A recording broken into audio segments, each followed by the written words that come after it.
That's looking good. That's quite good. I like that as an opener. Do we have an amount?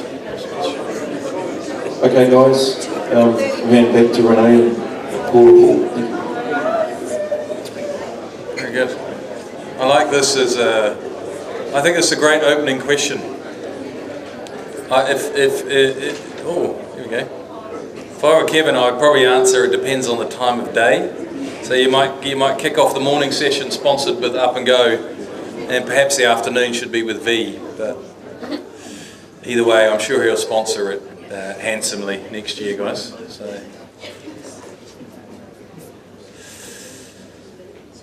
Okay. Okay. Do you want so how do we do this? We just start with the one at the top, I'm assuming. Yeah. Pick one. Oh, pick one. Should we start with the next emerging market?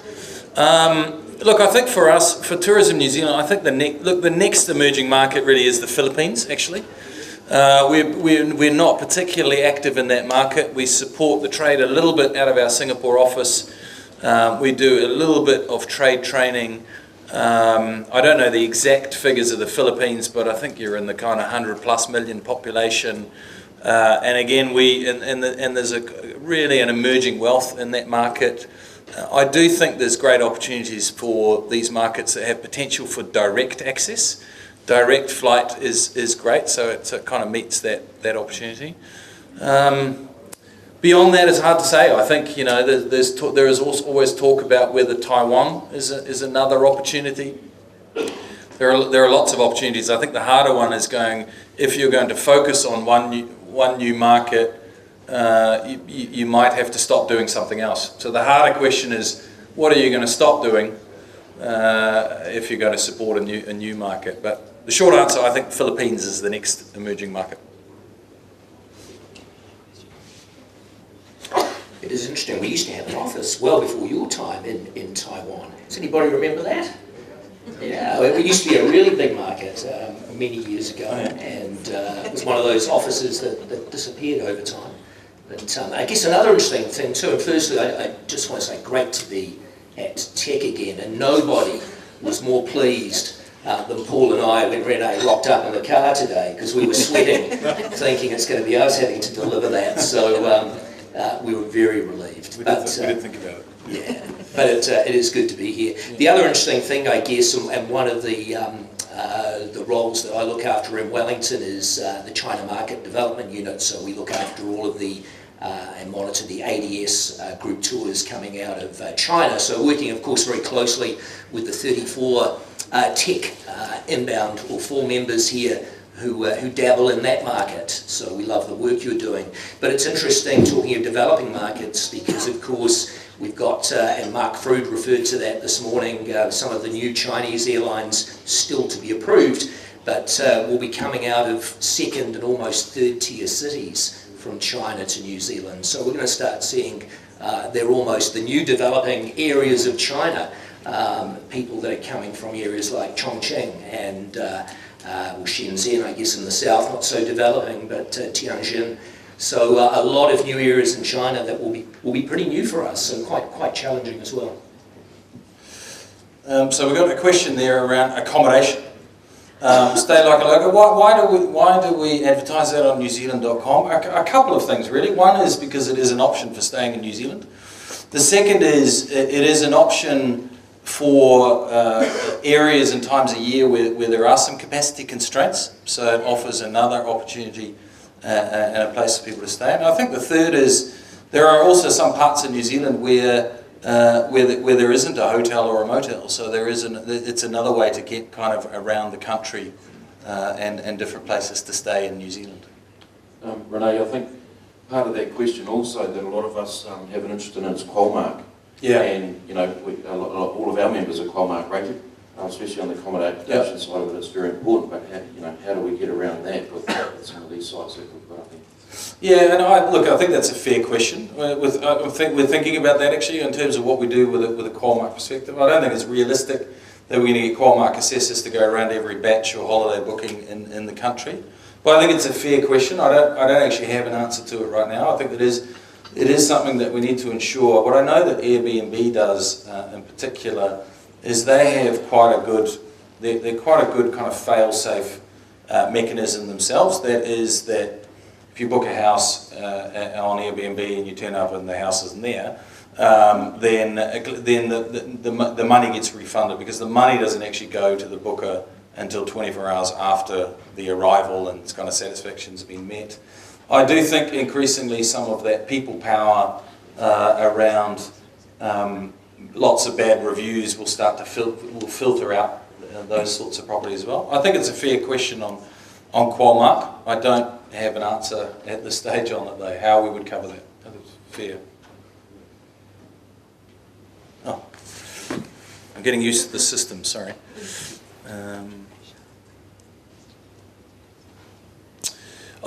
North Island versus South Island. I don't know what maybe the other presenters' slides were a bit biased towards the South Island. I don't think mine were, but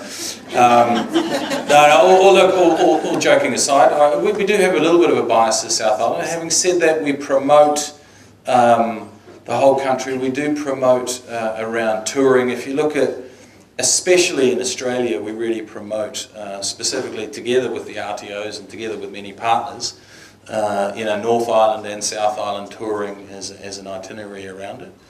There are some iconic locations in New Zealand that do happen to be in the South Island, so I think you will continue to see those in our imagery. I don't know what our exact mix would be. I would be very surprised if it's 80% though.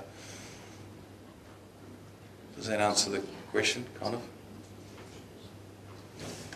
Excellent. Next one's for me. So for those of you not aware, one of the areas I look after is the eyesight network across New Zealand. So Tourism New Zealand doesn't own any of the eyesights, 81 of them around the country. We own the brand, and we cajole and manage their relationships to ensure that they're delivering a standard of service across the country. So the future of them, we're working through our own 3-year strategy, which will come out in September at the TEC Conference. I think they're going to be almost more important. There's this argument around are they still relevant in the digital age, but we're talking now about regional dispersal. I think they're going to play an even more important role, working a lot more closely with Tourism New Zealand to ensure that visitors are spreading around the country. So I think, we're absolutely committed to their future. And certainly they do need to work a lot more closely with their owners, particularly regional tourism organisations, ensure they're not competing with their owners, and we're certainly working a lot harder with them to ensure a lot more connection there, and that they're providing visitors with exemplary service and making sure that they're out there right throughout the country. So strong future, we believe. They just have to keep changing and adapting. At the end of the day, people still want to talk to people. So digital's fantastic in the dreaming and the planning phase. In the arrival and the post-arrival phase, digital's really key, and newzealand.com will be used a lot more as visitors travel around New Zealand, but often I think people do want that Kiwi effect and to talk to the real people. So a strong future. Luxury.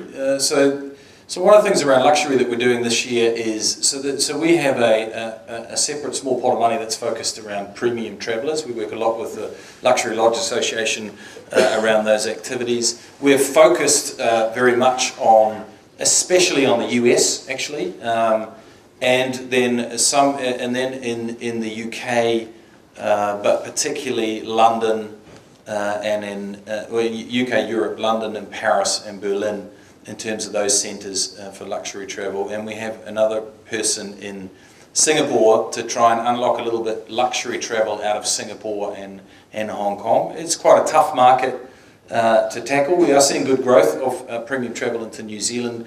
We've revised a bit some of our promotional and advertising materials that we use, and we'll continue to drive, I think, Luxperience coming up next month. That's the biggest event that we would support on behalf of the industry. We're experimenting a little bit in our approach in Singapore. One of the things we'd really like to do is there's kind of the more traditional way of trying to reach luxury travellers. The other is to try and reach them through their own networks, through kind of peer-to-peer networks, which is the brief that we've kind of given the team in Singapore, is to go, how can we access people who are dreaming, luxury travellers who are thinking about coming to New Zealand, but much more through their own networks as opposed to through the travel trade. Right, Germany. Germany is our sixth. This is quite a unique way of doing Q&As. Actually, I have to read and answer at the same time. Germany is our sixth biggest market. Yet no representation in Europe is there. Not much. This comes down to efficiency and effectiveness, really. So Germany and the UK are the focus markets in Europe. We just find it's more cost effective to do that out of one office in London. Our total office in London, I believe, is about 8 or 10 people. There are many downsides to having a small standalone office in Germany. So we have our team that do spend a bit of time in the German market as well. But we just find it's more efficient to run it out of one hub than, don't forget it's a shorter flight than Auckland, Wellington, so London, Berlin. So we can.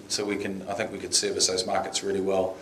It is definitely those two markets in Europe that we focus on, but we think we can do that out of London. So the Europe, just on that, the European wholesalers agree with that? Is that something that they're happy with? Oh, I haven't heard a lot of noise around that they're not happy with it. I'm sure they would probably go, I'd rather have somebody up the road. But the cost impact, actually, it would be counterproductive. It would cost more for us to have two offices, to have two sets of infrastructure, etc. I haven't heard a lot of complaints around that, actually, to be fair, or any for that matter.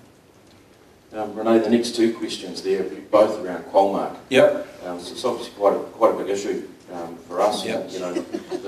The support that we've provided to Qualmark Yep. over many years, Yep. and we're all keen to see it be worthwhile and be understood offshore as well. Yep. I think that's really important. Yeah. So, a couple of ones there around using Qualmark products for mills, and also looking at the environment as well. Yeah, look, it is. I think in last year at the TEC Conference in Dunedin, I think a similar question came up.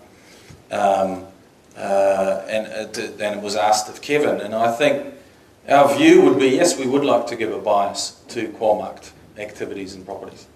And because I still think there is a great way of kind of signposting quality for visitors to New Zealand, and Qualmark is one way of doing that. Obviously TripAdvisor plays a big role as well in terms of user-generated content around it, but we do have a belief in Qualmark in terms of quality assurance.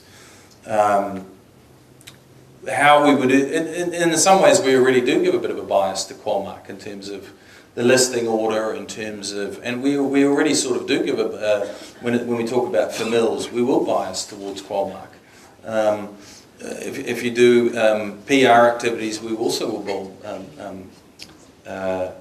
bias towards Qualmark, but it's not always in your control. Certainly when we talk about PR, we pitch a story, but you also have to take into account what the person wants to write about, so that we may not be able to fix that, but you may not be able to always perfectly match the two. But look, I think it makes sense that as a part of the package of supporting Qualmark, that's part of the kind of support you get from Tourism New Zealand, I guess. Okay, lots more questions coming up, but I'd just like to jump in front of them. Paul T.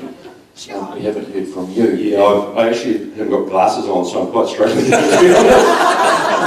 I've only started wearing glasses for the last 4 months, and it's a challenge, but I'm getting there, far away. What can you tell us about your role with Tourism New Zealand, and perhaps focusing on the relationship with trade, because I think it's really relevant. Yeah, sure, John. I guess I can answer one of these questions here if I squint. The one from Lauren about capability building with trade and upskilling operators. We currently do that anyway. We work quite closely with RTOs, and just like we had, I guess, a presentation on distribution and trade today, myself and Kim Cormack, the product development manager, we spend quite a bit of time in the regions, have asked or requested by RTOs if we're available, and we do actually quite extensive workshops on building capability and operators, getting trade ready. But I guess my role, and I'll be quick, is around that project management familiarisation, trade familiarisation program for Tourism New Zealand. We get about 80 odd familiars per annum worldwide, product managers and frontline agents. Project manager of the New Zealand Specialist Program. We get around about 30,000 plus module completions online on traveltrade.newzealand.com, which is our largest online training platform for the international travel trade to become a New Zealand specialist. And it's just gone through reviews and at Renee, so we'll have some positive changes in that in the future as well. And also just be aware, especially working in trade, RTOs and ITOs, etc. I'm sort of there for you guys as well in terms of you wanting feedback or bounce back or ideas within the industry or any way it can help you. There for that as well. That's great. Japan. Yeah, Japan. There's a comment there about Japan. Actually, Japan there is great growth coming back out of Japan. Actually, post all the challenges in terms of the earthquake in Christchurch and also the earthquakes in Japan. It's tremendous to see such great returning growth of arrivals out of that market. We continue to focus and invest in that market. We have an office there. It's a tier 2 market for us, and we continue to be committed to it. The challenge with Japan is it's a pretty expensive place to operate. So that's just one of the realities of Japan. And it becomes certainly for us, when we have a fixed pot of money, we're not like a commercial organisation where we can go, there's growth, so we'll put incremental, and we have a fixed pot of money. So the challenge for us is always, where can we deliver the biggest kind of impact for the money that we spend? Japan remains a key market. I think it's showing great growth, but it's quite expensive to operate. So you just have to balance the spend versus other opportunities. Paul, question there for you on the eyesight. Before you dive into it, can you, as part of it, Explain was the first thing I was going to do. So ResD is a business-to-business online booking channel, mainly for activity operators. So one of the challenges eyesights face is traditionally, if they want to make a booking, they've picked up the telephone. In the last couple of years, most of them now have online access to accommodation inventory. They use the Book It system owned by Trade Me, and there really hasn't been too many B2B channels for activity operators. So many of you, or some of you will be aware that ResD, it's an Australian company but with a New Zealand involvement, are becoming very active in this market, and I know they're talking to a lot of activity operators out there. We're certainly very open in the eyesights to using ResD to access some activity inventory, but at the end of the day it's up to the suppliers. If you want to, you tell us what to use. We don't have a preference. We'll use whatever channel we can access your inventory. So it's not specifically ResD that we have a preferred relationship with. We'll work with anybody out there that makes it work for you in the industry. NewZealand.com, the Master Hero Imager Kiwi Experience branded. Is there a policy on giving brand exposure on these key pages? Not that I'm aware of, actually. I don't.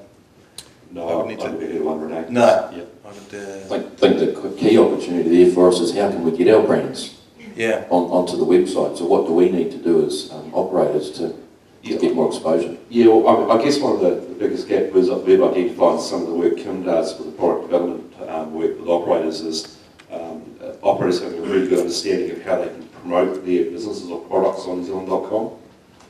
It does surprise me sometimes that no one takes an opportunity.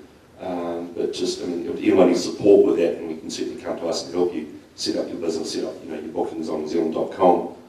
As Renee showed before, the referral rates are really high. It's a really good opportunity for operators to take that opportunity as well. Film tourism opportunity. Really interesting on the film tourism part is obviously, as I talked about, 100% Middle Earth. It will remain a key part of everything we do around film tourism. Pete's Dragon is probably the biggest project we've done since then. So they are to a degree, but you've got to pick one that fits with New Zealand, fits with the brand, fits with a number of factors that make sure you can actually leverage it. We've had quite a few kind of opportunities that we've assessed and decided not to pursue because either the movie just doesn't fit with the brand, or we don't think the reach is big enough, or a variety of reasons. So we're looking at a couple of other opportunities, but too early to really share any details because I think I'd get arrested. But actually the main thing is that we really want to unpack Pete's Dragon and make that quite a big play, certainly for the remainder of this year, because it's released in the States. It'll release in New Zealand next month. It actually has the good thing with these movie franchises is they have a global release takes 6 months because it starts in the States, and then there's basically a release every month until the end of the year. So actually, whilst it's just launched in the States, we're going to launch it in every market because I think it'll resonate quite well. So that'll keep us busy till the end of the year actually, and we will continue to work. We work particularly with the New Zealand Film Commission around looking at opportunities for film tourism.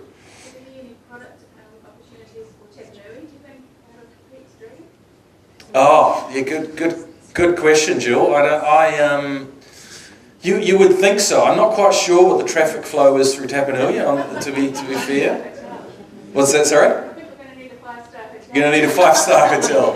Fair call. I think the diner got pretty good. There's a diner that featured quite prominently. I actually was lucky enough to get to see the movie last week, and there is a diner that's quite prominently featured in the middle of town. So maybe they can leverage that a bit. The problem is it's the local butcher.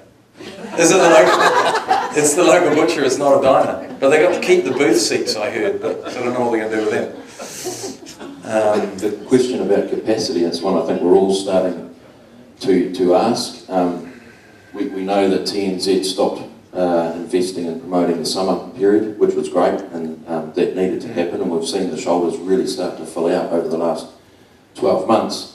But the question of capacity is an important one for New Zealand. Yeah. You've got places like Milford Sound in the middle of February. What's the visitor experience like, and issues at the Church of Good Shepherd and TEC Conference? How are you dealing with that? Oh, look, I think it's a really good question, and I think I talked about the next 4-year cycle, and I talked about regional dispersal, and it may well be that it's logical to have more input into kind of visitor experience. I'm not quite sure at what level that would be and how that would be. But I think the other point we really need to also make as an industry is that New Zealand is nowhere near capacity. Is actually, I think there are certain parts of the year and certain parts of the country that are pretty busy. But I think, the key message is that in February there are 3 visitors for every 100 New Zealanders. So I also think it is about moving people around New Zealand, and you're right, visitor experience is part of that. How we would be part of that is something we're thinking about. I don't really have an answer to, but I do think it'll probably be a bigger play in the next 4 years versus what it has been. Don't forget the last 4 years when we started, it was obviously pre my time, but as many of you will know, the industry was in a very different state, so it was more around how do we get more people to come here and drive the value of it in that direction. So I think visitor experience, regional dispersal, and the National Tourism Board playing a bigger role in that would make some sense. Look, the next question there is about what other NTOs are doing around the world. As part of that and part of the last question, are there any NTOs or destinations around the world that have had an experience with capacity issues that they've managed well? Yeah, well, one of the ones we're having a conversation with is Japan, JTB, because their tourism number, and we're in the process of setting up that meeting that's coming up in the coming weeks, but the reason we're talking to them is their tourism arrival numbers have multiplied by 3 over the last few years. I think we need a few more likes on the last question. You could consider the like as a vote for a yes. Not with each other. It's moving up. So Japan is one that we're talking to. But more to get, if we can get some, or we're going to talk to get some insights around, because their numbers have tripled, I think, in the last 5 years in terms of incoming arrivals, and driven by a big chunk by Chinese visitors. So that'll be an interesting one. But I also know for markets like, if you take Ireland, there are 4 million Irish, but there are 8 million visitors a year in Ireland. So, that's another one that's also about, getting the times of the year and the dispersal again. But we'd certainly like to tap into some learnings from other parts of the world. Yeah, we've just finished surveying about 11,000 travel agents worldwide, and it's really encouraging when we talk about other MTOs. And we also researched about 5 other MTOs in terms of comparing the gaps between how we deliver some of our trade training or our trade training online, and it's really encouraging. We're certainly not the biggest and the noisiest out there in terms of I guess money to market the travel trade, but it's really reassuring on the stats that show that we are well on top of the pack in terms of our perception. So yeah, we're doing all right. And in answer to that top question, our 38 likes. costumes might preclude us being able to do that. Is that question to both Pauls? Is that are the Pauls, as I said or is it before, just one Paul in particular? We won't be dancing together. Actually, that Paul thing's quite interesting. 41 likes. There's only three males in the Wellington office and 2 are called Paul. It's our hiring policy. Yeah, I know, we're endangered species. And the interesting thing is, well, we share the same birthday, so it gets quite confusing. So I get a lot of his mail, and I get lots of his emails, so it's quite interesting. So you've got an interesting personal life, Paul. Thank you. Excellent. Well, as the people here would know, I mean, TEC and I talked before, it has a bit of a history. So, yeah, we won't go there. The Qualmark question, short answer would be no. I think the start point is we do believe that there is, to have an element of signposting for visitors, some sort of quality signposting is of value, and I think the fact that we now 100% own Qualmark doesn't really change that. What it does do is it makes it a little easier, I guess, to invest in parts of the business because we 100% own it. But it is a yeah, no, short answer is no. In fact, I think when the question was answered, it was asked a year ago, you know, it was still a joint venture, and the answer was the same, that we would, you know, we do think there is value in biasing towards Qualmark. Next question about really what Chris Flynn was talking about yesterday in the cathedral building and looking, you know, well into the future and how do we plan for that. And obviously a lot of that's at government level for, you know, the infrastructure that might be required.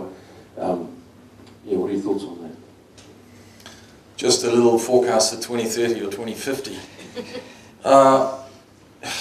In terms of inbound tourism, I mean, I don't think we should dwell too much on numbers because I think there are many examples of markets. I mentioned Ireland before, you know, where there's 4 million population, 8 million visitors. So I think the number is not necessarily the thing.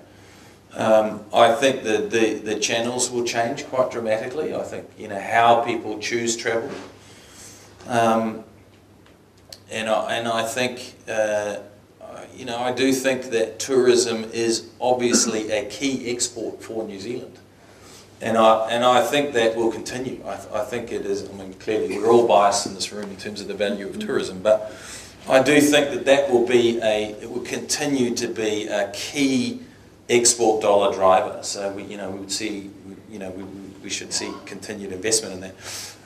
God, how it will look in 2030, 2050 is it's a bit of a hard question. Maybe over a beer, we can think of some more things, but no, nothing springs to mind, I think. But I do think it is a crucial export earner for New Zealand, and there's nothing to suggest that would ever change. I think it's the kind of the, you know, will continue to be that. Okay, we're just about ready to wrap up, but the next question on the list there, that's an interesting one about having too many people coming from one market or another and how that may impact on other markets, how they see New Zealand, without naming any markets, but what are your thoughts on this one? Oh, look, and that's the point I make. That's why we are very focused on having a portfolio of markets. That's why we are kind of forward investing in some of those smaller emerging markets. I don't for a second think that we are the only ones that that we have that much span of control that we can actually turn a market on or off. I think we can help and influence it on behalf of the industry, together with the industry. But relatively, we're pretty small teams, pretty, you know, and pretty moderate spend that we do in these places. What I will say is that is why we're doing a project like WTMN in China, because it is about it is about going, well, how can we make these visitors more valuable for other parts of the country? I'll say that, like any business, we don't want to be over-reliant on one customer base. But I don't think it's a matter of, there is no way of kind of necessarily turning the tap on or off. I think it's how we kind of work with that growth, and how we can move it around the country, and how we can spread the kind of impact and the value of it. Okay. Jill. That's not on purpose, is it, Jill? I just wanted to ask a question about infrastructure, but not hotels, but with transportation. Because New Zealand is such a touring destination, and I guess what I'm trying to say is there any discussion at government level about improving public transport networks around the country, including regions, to improve the flow of traffic without them relying so much on South Drive? Because there is a heavy reliance of FITs, if they want to get outside the main centres, to South Drive, which is causing some problems, obviously. Yeah, look, it's not that we're directly involved in terms of, but I know there is a lot of discussion around infrastructure for transport. What I do know is that one of the key things that we want to encourage visitors coming to New Zealand, or one of the key questions they have is kind of, what is there to see and do, and how do I get around? And still one of the perceptions is that New Zealand is quite hard to get around. So I do think there's an opportunity, and also in the promotion that we do and the work we do, is to encourage people that it's not just driving. I totally agree with you, Jill. I think highlighting that, whether it's the Transalpine Express or whether it's great flights from domestic airlines from Air New Zealand to get around the country, whether it's coaches. I do think that is actually really important in terms of that as a barrier for people coming to New Zealand.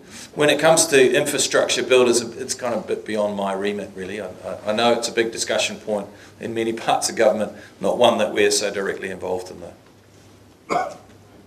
Okay, we'll better bring that to a close, but thank you very much. It's been a really interesting couple of hours, and Renee, well done on all presentations. Thank you. To repeat myself, we really appreciate you making your